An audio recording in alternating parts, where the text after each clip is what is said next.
Welcome to rSlash Prorevenge, where OP takes down her toxic manager for sexual harassment.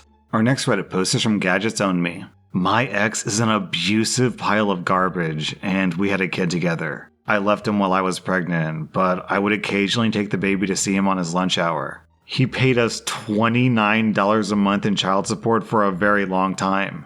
I got that amount reviewed when he was hired, and that climbed to $89 a month. When my ex found out that his child support payments had increased by $70 a month, he threw a screaming temper tantrum in his work, and he chased me and our 9-month-old kid out of the building.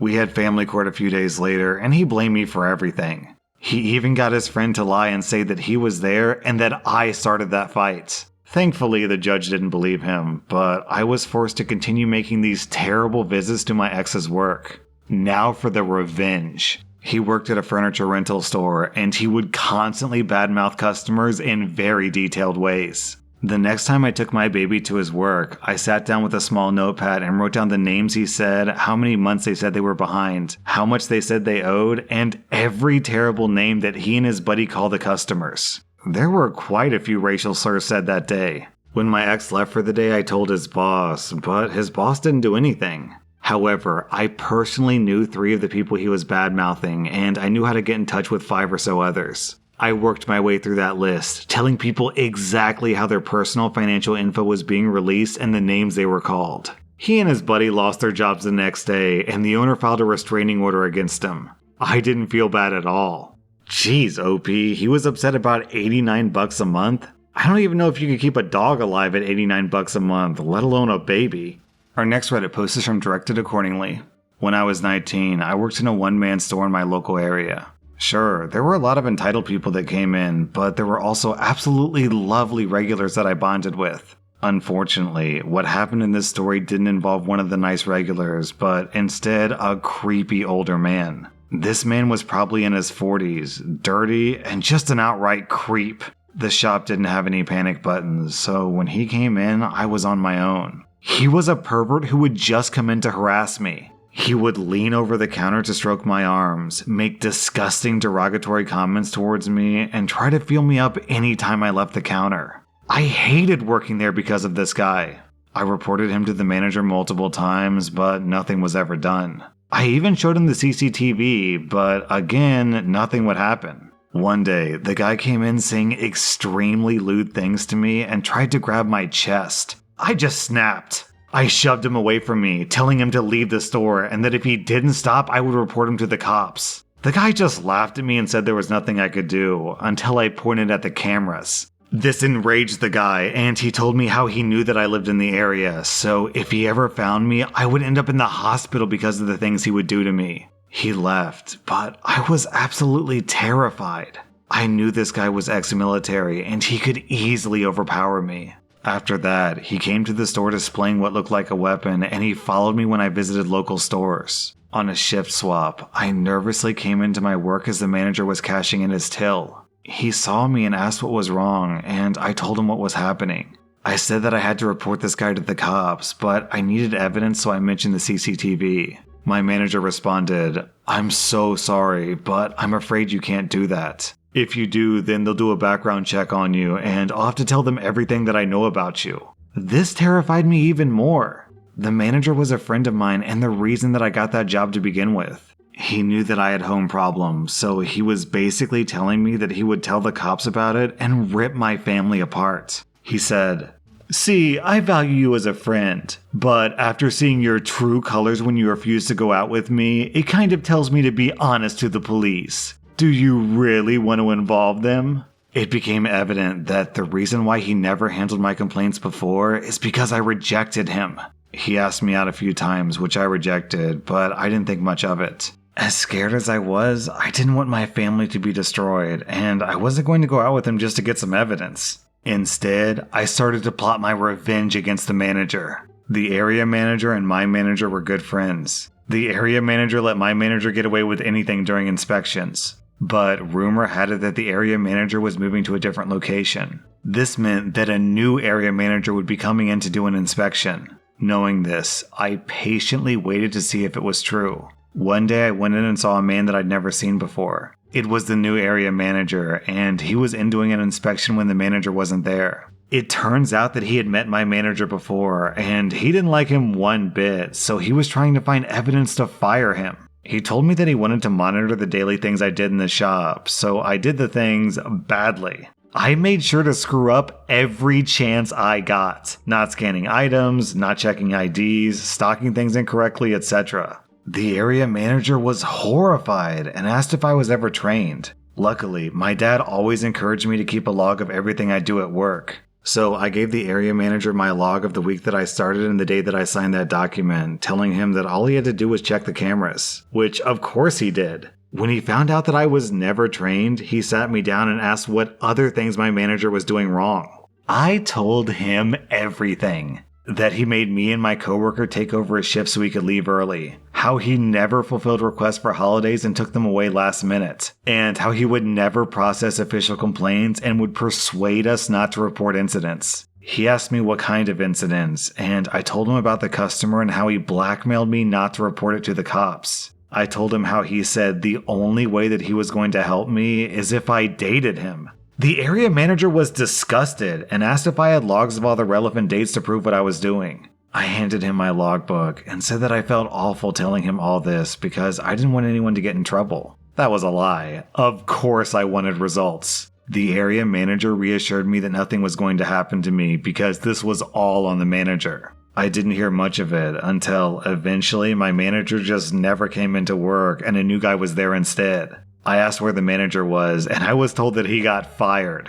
It turned out that he had to go to a hearing that he thought was just about how he managed the store, but it was actually a lot more serious than that. He wasn't just pulled up on what happened with me, but it was revealed that he was falsifying paperwork and falsifying his hours. He was stealing money from the store. So he was subsequently fired for falsifying documents, mistreating staff, abusing his power, and stealing. And in regards to the stealing, they actually took him to court. The area manager used everything that I said against him. I quit a little bit after that, but I have a great relationship with the new manager. He's a kind, professional man. I also moved, so I never had to see that customer again. I checked social media, and my old manager had blocked me on everything. Personally, I haven't heard from him since, but I heard that he claims that I'm lying and that I was a spiteful B-word. At least he wasn't entirely wrong. I am a spiteful B-word.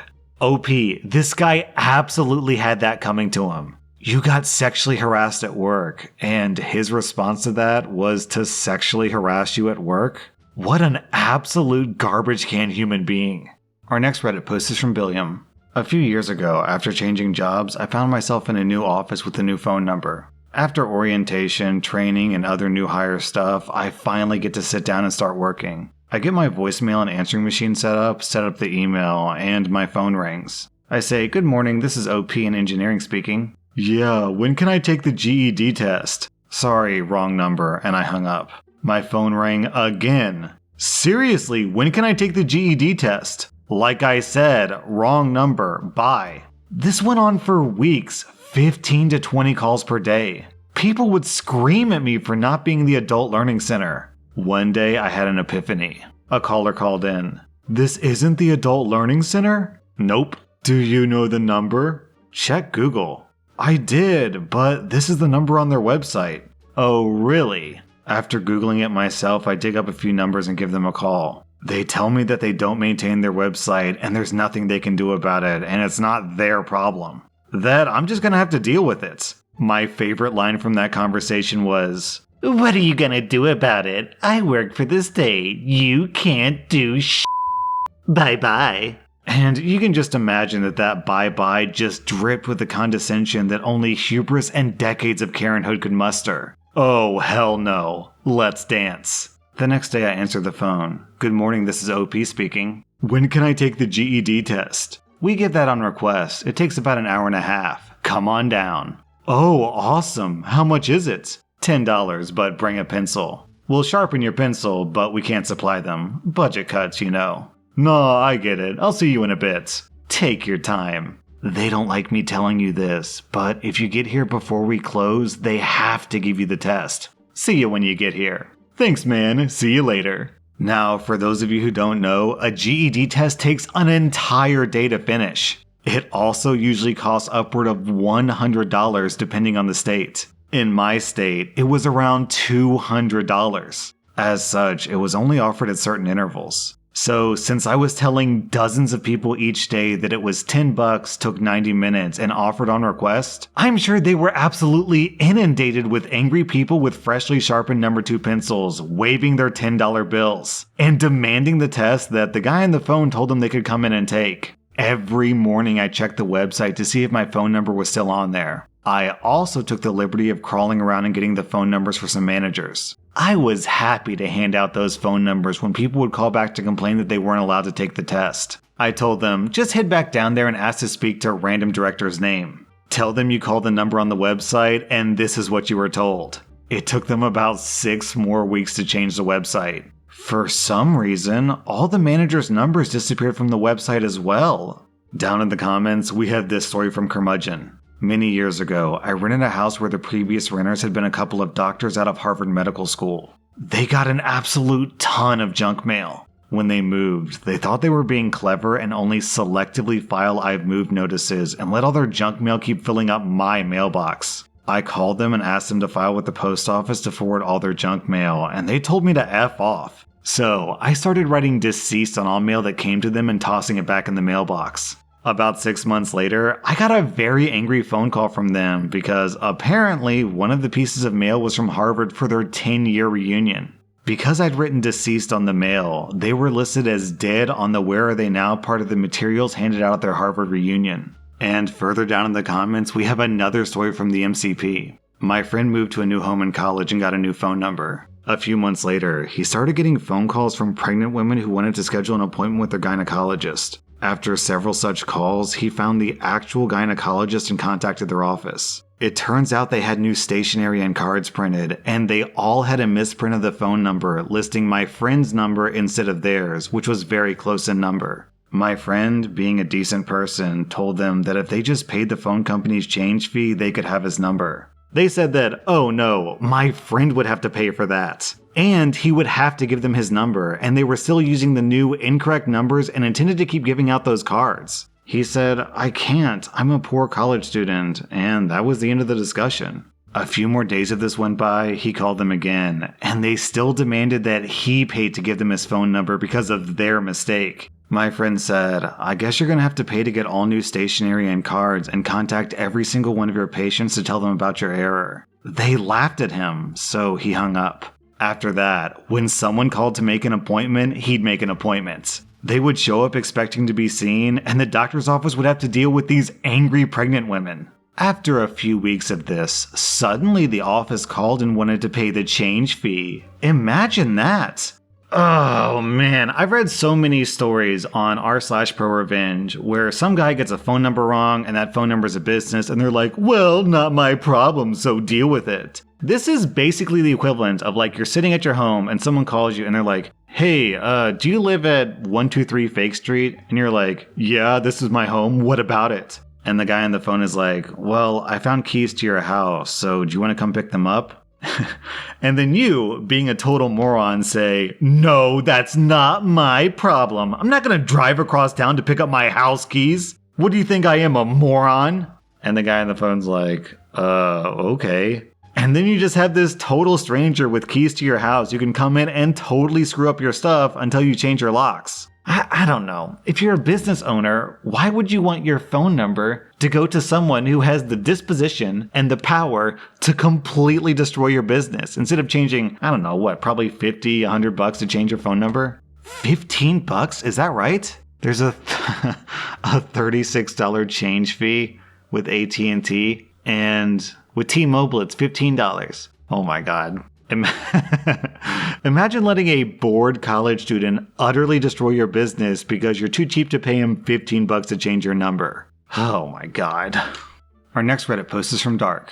First off, I would like to say that this is my father's revenge, not mine, but it was one of his best. A little backstory to get you caught up. My father was a welder at a pulp and paper mill on maintenance with a union. There were about 500 people who worked there at the time. On my dad's crew, they had this guy named Squirrel because he would take anything small enough to carry and take it home. Some of the things he stole were specialized tools made for a certain machine, so they would have to be ordered again at the company's expense. I guess there wasn't much the mill could do, because somehow the union backed him. It wasn't long before my father's tools started going missing too. He knew where to look, and he found them in Squirrel's toolbox and some scattered on his workbench. Squirrel was an average-sized man, about 5'9" or 5'10", but my father was a huge man, standing at 6'5" and around 250 pounds, so Squirrel didn't say a word. He was too scared to. My father reported this to the union rep in the main office, and they said they'd investigate. Squirrel was given 1 week paid suspension while the investigation went on. They found many of the missing items in his locker, lunchbox, toolbox, etc. Somehow, Squirrel got the union to back him again, and he was allowed to come back to work at the end of his suspension. My father grabbed his welder and went to Squirrel's area and welded together a giant metal box. He took everything he could identify as Squirrel's and put it in the box and welded a top on it. He then got the help of one of his work buddies to lift the box, and Dad welded the box to the bottom of the I-beam on the ceiling, about 20 feet in the air. The day Squirrel came back, he was looking for all his things, but he couldn't find them. He asked everyone if he could borrow their tools, but no one said a word except, "I take care of my tools. Maybe you should take better care of yours." This went on for a couple of hours until Squirrel went to the main office to complain, saying that someone stole all of his tools. The shop steward and Squirrel walked into the maintenance shop to ask everyone where Squirrel's tools were. My dad stood and walked up close to Squirrel. And knowing my dad, he was towering over Squirrel. My dad said something along the lines of, "Squirrels like to climb to store stuff. Are you sure you didn't climb the I-beam and put your stuff up there?" I guess the look on the shop steward's face was almost too good, but the look of pure horror on Squirrel's face was my dad's favorite part of the story. My dad would laugh so hard when telling the story whenever he got to this part. Squirrel went to his work area and looked up. He saw the box up there. He tried to get anyone's help to get it down, but everyone seemed to have other important things to do at that moment. Squirrel took a day and a half working alone to get his tools from the box and to remove the box from where it was welded. My father said that nothing ever went missing again. That was r/Prorevenge, and if you like this content, check out my podcast where I publish the exact same episodes. Also, hit that subscribe button because I put out new Reddit videos every single day.